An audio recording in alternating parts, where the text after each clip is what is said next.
Hello, Hamlet. Our midweek video updates have been on a 2-week hiatus, and we've had a couple of people recently in our community who've passed away, and now they are resting with Jesus, the Son of God, in the presence of God the Father. But over this short hiatus, a lot have been taking place in our country. Right? We're still facing the effects of the coronavirus, and in the midst of that pandemic, George Floyd's murder unearthed a sea of anger and frustration concerning racism and oppression and injustice in our country. And this has been hiding kind of in the closet ever since the end of the Civil War. Interestingly enough, in my opinion, what makes all of this very unique compared to other moments of unrest and uncertainty sort of in the history of the United States and for that fact in the world is the amount of information, the amount of content, opinions, news, facts, stats, data that is gathered and shared by all kinds of sources with all types of biases, some of which are overt and explicit, while others are more concealed and obscure. I don't know about you, but I find myself asking during this time, what or who can I trust? And not ironically, as I prepare for this Sunday and the Jesus's I am statements that we've been walking through. And in John chapter 14, we're going to look at another statement. But just prior to that, the disciples of Jesus find themselves in a very similar spot as we currently are. As Jesus is preparing them for all of the events that are going to take place as he entered into Jerusalem in his final days.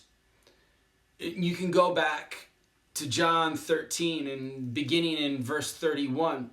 It says, when he had gone out, Jesus said, "Now is the Son of Man glorified, and God is glorified in him. If God is glorified in him, God will also glorify him in himself, and glorify him at once. Little children, yet a little while I am with you. You will seek me, and just as I had said to the Jews, so now I also say to you, where I am going, you cannot come. A new commandment I give to you, that you love one another just as I have loved you, and you also are to love one another. And by this all people will know that you are my disciples, if you have love for one another." And Simon Peter said to him, "Lord, where are you going?" And Jesus answered him, "Where I am going, you cannot follow me. You cannot follow me now, but you will follow afterward." And Peter said to him, "Lord, why can I not follow you? I will lay down my life for you." And Jesus answered, "Will you lay down your life for me? Truly, truly, I say to you, the rooster will not crow until you have denied me 3 times. Let not your hearts be troubled. Believe in God and believe also in me." See, there was all of this uncertainty because Jesus tells them he is leaving. "Yet a little while I am with you, but where I am going, you cannot come." And then Jesus drops the bomb on Peter that not only can they not follow him, but that Peter himself will betray Jesus and the other disciples in his denial. And all of this causes an immediate sense of uncertainty in the disciples. They're asking themselves, who then can we trust? What can we trust? And how will we know?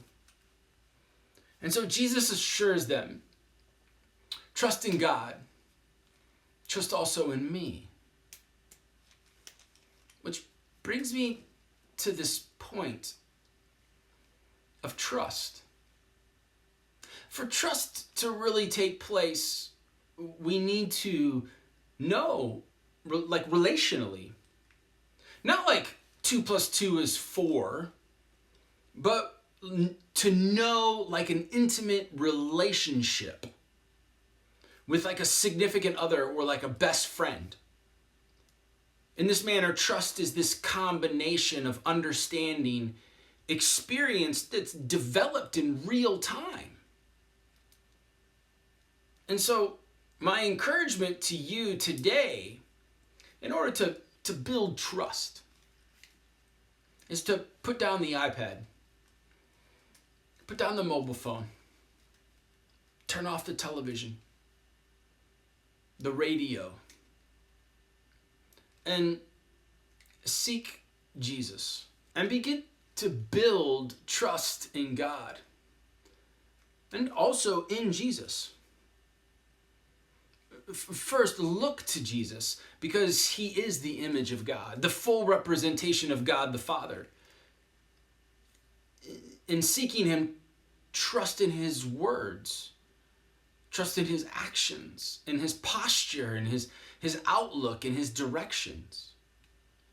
As the psalmist writes in 34:8, he says, "Oh, taste and see that the Lord is good. Blessed is the man who takes refuge in him."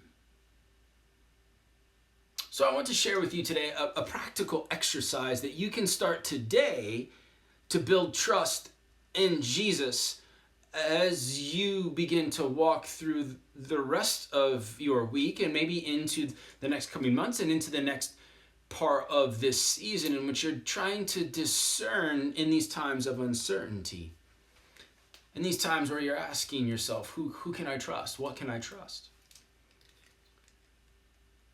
For some of you, it might take a day, a week, or something, but pick a gospel. Pick the Gospel of Matthew, Mark, Luke, or even John. And we're currently working our way through the I am statements Jesus made in the Gospel of John. Next, get some colored pencils or pens, like these right here, right? And depending on how detailed you want to make your explanation, you may only need 2, like a red and a blue one. Or you could also find yourself with 4 or 5 colors, like purple, pink, blue. And build a legend that represents things that you want to discover. For instance, maybe red is for Jesus's words. And maybe blue is for Jesus's interactions. Maybe yellow is anytime that Jesus interacts with Pharisees. And maybe a purple is anytime that Jesus interacts with people. And then maybe you grab green and anytime Jesus interacts with his disciples or followers. Finally, once you've gotten your legend and your colors, begin to read through the gospel of your choice. And every time you come to a place that fits the description in your legend, underline it. In this manner, you get to know Jesus in a more intimate way. You start to see how he interacts and how he talks and in his posture and his direction and who he is. And then put into practice what you experience through this exercise. Literally begin to build trust. Because trust is, again, it's more than a mental exercise. It is experience, it's understanding built over time. I encourage you in this manner today, along these lines, and I hope you walk through this. Because as you'll discover, when we get to Sunday, that Jesus, in his asking the disciples to trust him, is going to point to the fact that they will begin to have to know him well enough to walk in the manner that he's given, even though he might not be physically present anymore. And so, as we, as Christ followers, we need to begin to build trust in our understanding of who Christ is. So that in these times of uncertainty, in these times of where things seem chaotic and things don't seem to make sense, and we're looking for answers, rather than panic, or rather than flip to the first news channel, or to get to an iPad or an article that sort of reinforces things that make us comfortable, we lean into Jesus. And we lean into our understanding of who God is, and we trust in him to guide us through these seasons of unrest. I hope this encourages you today. I hope you begins to encourage you to lean a little bit more into the scriptures, into the Gospels. And I look forward to sharing with you in more detail all that Jesus reveals about himself in the beginning part of John chapter 14, as he tells his disciples to believe in him, to trust in him as they trust in God. Until then, may the God of peace be with you for the rest of the week.